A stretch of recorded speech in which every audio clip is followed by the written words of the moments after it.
No Jornal Brasil Atual, nós temos o prazer de conversar agora com Marcos Caseiro, médico infectologista. Muito bom dia, Marcos. Bem-vindo aqui ao Jornal Brasil Atual. Tudo bem? Bom dia, meu caro. Bom dia. Como vai você? Tudo bem? Vocês Tudo estão me ótimo. ouvindo bem aí? Sim, está tudo perfeito. Muito obrigado pela tua participação, Marcos. Vamos falar sobre a expectativa, Marcos, para o plano de imunização, a cobertura vacinal para o ano que está chegando, 2023, o início do governo Lula. De acordo com o relatório de transição para a área da saúde, a pasta comandada pelo Marcelo Queiroga não tem controle sobre estoque de vacinas, dentre elas as para a Covid-19 disponíveis e as suas datas de validade. E o integrante do GT da Saúde, o ex-ministro Arthur Quioro, disse que o Ministério não programou a compra de novas vacinas para 2023. E depois de ser muito pressionado, Marcelo Queiroga veio com mais uma das suas pérolas e afirmou que o Ministério da Saúde vai apresentar o plano de vacinação, acreditem se quiser, no dia 31 de dezembro. Situação complicada, né, Marcos?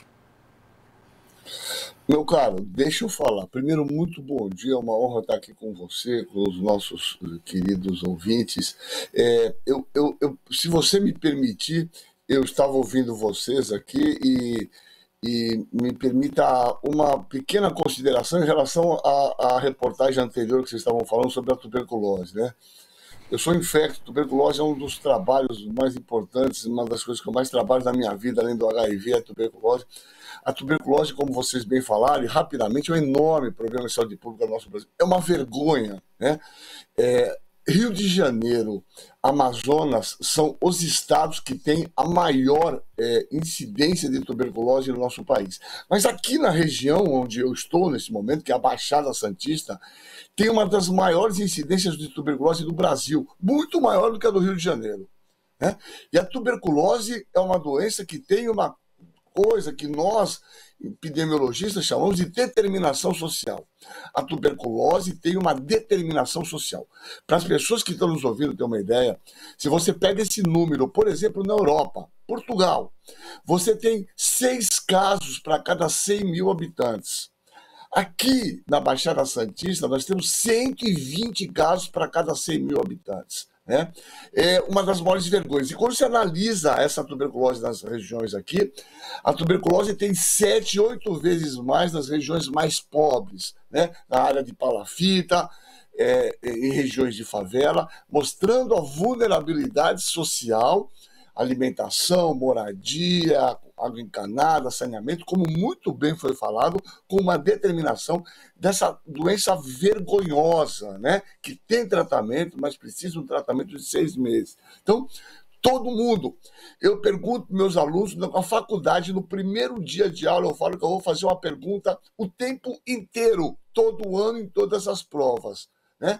Para você ter uma ideia, e me desculpa eu me estender nisso, mas é importante, 70% dos médicos que se formaram há 4 anos atrás na prova do CREMESP, da Associação, né, do Conselho Regional de Medicina, eles fazem uma prova, 70% não sabiam definir o sintomático respiratório. Todo indivíduo com tosse maior que 3 semanas deve ser investigado para a possibilidade de tuberculose. Me desculpe essa digressão, mas ela é necessária, tamanha importância. Existe um livro meu, quem quiser ler depois, eu escrevi um livro sobre a história da tuberculose, por exemplo, aqui em Santos, porque a gente tem uma prevalência muito alta, então não é só o Rio tem a ver com as regiões mais pobres, com favela, tudo mais, que é a vergonha que eu espero que nós trabalhemos de uma forma intensa nesse governo para acabar essa vergonha no nosso país. Me desculpe, voltando à vacina, Imagina. nós já tivemos, inclusive, a oportunidade de falar aqui, eu que mandei uns dados inicialmente para o Quioro dá aula comigo aqui em Santos, na faculdade, a gente já mostrava esses dados vergonhosos há 2 anos. Nós precisamos de uma coisa chamada cobertura vacinal. A gente precisa ter uma cobertura que é o número de pessoas para aquela idade vacinada acima de 90%. Na maioria das vacinas, nós estamos abaixo de 65%. Isso indica o quê? Quando você não atinge cobertura vacinal por anos consecutivos, essas doenças começam a retornar com muita intensidade. Nós estamos com todas as doenças do calendário vacinal. Aliás, do Programa Nacional de Imunização, PNI, o programa mais importante do nosso país e do mundo. É um programa mais elogiado no mundo, que tem cobertura para todas as vacinas. nós não conseguimos chegar a 70%. Isso tem um responsável. O responsável é o comandante Mora, esse cidadão que felizmente está indo embora e que encontrou o sabujo, o incompetente, um irresponsável ministro, né, chamado Marcelo Queiroga, que infelizmente compartilha esse mesmo pensamento negacionista, e o resultado é esse. Nós não cumprimos as metas vacinais dos últimos 3 anos, nós não temos dados de vacina, a gente não sabe que vacinas estão disponibilizadas, as datas de vencimento dessas vacinas. Quer dizer, simplesmente o caos naquilo que já estava plenamente resolvido. Quer dizer, eles não precisavam fazer nada, era só manter. Então, veja o tamanho do estrago que nós fizemos, e essa será a prioridade número 1 do Ministério, será a compra, regularização das vacinas e vacinação de toda a população a partir de janeiro, com grandes campanhas, né? E isso será uma prioridade para o governo e para o Ministério da Saúde, meu caro. Agora, Marcos, são 38 mil salas de vacinação espalhadas pelo país. O Plano Nacional de Imunizações oferece vacina contra 20 doenças diferentes, mas as principais temos aqui também produzidas pelo Instituto Butantan, pela Fiocruz, e esses laboratórios já dizem que, apesar da sua possibilidade de produção, essa produção não é imediata, né? É preciso ter um planejamento. Em quanto tempo você acha que o Programa Nacional de Imunizações vai conseguir ter enfim, todo o calendário coberto com vacinas para aplicar para toda a população? Então, meu caro, isso na verdade é uma emergência, é uma prioridade, porque você note bem, o PNI, que é o Programa Nacional de Imunização, que irá fazer 50 anos esse próximo ano, né, de existência. Ele foi criado exatamente em 1973, com 2 vacinas, e hoje contempla todas as vacinas exigidas, por exemplo, para a Sociedade Brasileira de Pediatria. Ele cobre justamente essas doenças chamadas doenças imunopreveníveis, quer dizer, doenças que são prevenidas pela vacina. Então você imagina o caos que seria, e esse entendimento é tão óbvio, que seria para um sistema público de saúde subfinanciado, com enormes dificuldades, se nós começarmos a ter dentro do serviço sarampo, catapora, rubéola, poliomielite. Seria um desastre, quer dizer, um sistema de saúde já combalido por falta de recursos, por falta de investimento, por falta de treinamento, nós começarmos a ter doenças que são prevenidas por uma simples vacina, que nós sempre fizemos, meu caro, sem nenhum ruído. Você falou brilhantemente. Nós temos centenas de milhares de salas de vacinação. Nós chegamos a fazer uma campanha da vacina da gripe, 10 milhões de vacinas num dia. Isso mostra que a gente poderia, se tivéssemos a vacina também do Covid, ter feito a mesma coisa. Nós poderíamos ter evitado 3/4 dessas mortes vergonhosas de Covid se esse irresponsável não tivesse deixado de comprar as vacinas no tempo oportuno. Essa questão é prioridade. Já está em negociação, né, esses estoques. O problema, meu caro, é que nós não temos esses números exatos, porque não foi passado esses números. É uma vergonha, eu estou te falando. Eles não têm data de vencimento, não tem número de estoque, simplesmente estão fazendo corpo mole para passar essas informações em todos os setores. Pegamos casa, é terra arrasada, meu caro. Essa é a verdade. E é incrível como o Marcelo Queiroga ainda tem a capacidade de falar que vai apresentar um planejamento no dia 31 de dezembro. Isso é quase que um tapa na cara de todos os profissionais da saúde, né? Veja, meu caro, eu falei no começo, eu falei lá atrás, quando escolheram ele. Veja, um médico, né, um indivíduo com uma formação adequada, que conhece justamente esse governo, se a sujeitar a ser ministro, eu tenho vergonha desse ministro, entendeu? Eu tenho vergonha desse cidadão. Ele não me representa como médico, nem a minha classe, porque ele não respeita as coisas mais básicas da saúde pública, né, que é a prevenção primária. E as vacinações incluem nisso, né, dentro da prevenção primária, de proteger as pessoas para não terem a doença. Então, é vergonhoso isso. E isso é mais do que cara de pau. Isso aí como você falou, um tapa na nossa cara. O cara falou no dia 31 de dezembro, né?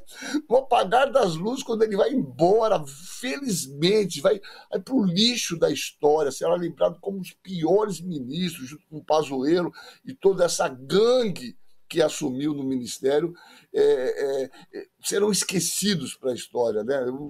Ele colocará no currículo dele, foi ministro, mas um ministro sabujo, um ministro capacho de um governo incapaz de responder pelas coisas mínimas dentro do ministério, que é a base de tudo, que é justamente as doenças imunopreveníveis. Eu repito, isso já funcionava normalmente, eles não tinham que fazer nada, era só manter. Eles conseguiram estragar aquilo que estava historicamente consolidado, né, meu caro?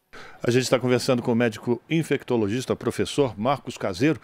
E, Marcos, para a gente terminar, eu acho que a gente precisa também passar um recado para todos aqueles e todas aquelas que nos acompanham aqui no Jornal Brasil Atual, que esse esforço não será restrito à área da saúde. Todos nós temos que ter esse compromisso de conversar com pais, mães, enfim, que levem e estimular essas pessoas a levar suas crianças, enfim, adequar o seu calendário de vacina para a gente poder enfrentar essa emergência, né? Essa urgência de colocar em dia o calendário de vacina de todas as pessoas no país, né? Você está absolutamente correto. Nós temos um enorme trabalho pela frente, né? Depois desse estímulo ao negacionismo, né? Quer dizer, que nós tivemos, mostrando que essas vacinas podem dar problema, efeito adverso, pelo amor de Deus, né? Isso é absolutamente consolidado. As pessoas pensam que a gente libera uma vacina, o Covid foi muito rápido. As pessoas têm que ler, as pessoas têm que estudar, as pessoas têm que questionar esse bando de bobagem que foi dito, né? Isso faz parte de toda a questão da cidadania, a vacinação. E você sabe, meu caro, certamente você sabe, mas o nosso ouvinte, a maioria certamente sabe, existe uma portaria, né, que foi feita na época do Humberto Costa, em que obriga, e aí que está a diferença do chamado Bolsa Família de verdade, que foi o Bolsa Família não é só dar o dinheiro para a população. As pessoas têm direito, mas têm deveres. Para as pessoas receberem o Bolsa Família, não sei se você sabe, né, a portaria é 832, ela tinha que entregar carteira vacinal de todas as crianças e dos adultos em dia. Se ela não apresentar essas carteiras vacinais em dia regular, ela não recebia o Bolsa Família. Então, o Bolsa Família é um programa muito maior do que dar o dinheiro. É um programa onde você consolida, né, estratégias públicas, entre elas essa, garantir que as crianças estejam matriculadas nas escolas, que estejam com o calendário vacinal em dia. Então, isso é fundamental que nós retomemos essa ideia. Você vai ter a sua Bolsa Família, que é um direito, que tem que ser, obviamente, um direito do cidadão, como uma possibilidade de a gente melhorar a capacidade de compra e de minimamente tirar essas pessoas da fome nesse momento. Mas elas têm que ter, em contrapartida, a garantia de levar essas crianças gratuitamente serem vacinadas. Isso tem que voltar, isso é uma política pública das mais fantásticas que nós tivemos no nosso país. Agradecer a participação de Marcos Caseiro, médico infectologista, professor de diversas faculdades da Baixada Santista, que formou muitos médicos exatamente com essa preocupação humanista de ter as pessoas vacinadas, inclusive. Marcos, muito obrigado pela tua participação. Forte abraço para você e até uma próxima oportunidade. Muito obrigado. É uma honra estar aqui com vocês e sempre estou à disposição de vocês, tá bom? Um grande abraço, um bom dia para todos. Se eu não vê-los, um bom ano. Certamente será um grande ano para nós, com o Lula presidente. Um beijo em todos. Fiquem todos bem. Muito obrigado. Um abraço. Conversamos com Marcos Caseiro aqui no Jornal Brasil Atual. Estamos apresentando Jornal Brasil Atual. As notícias que os outros não dão.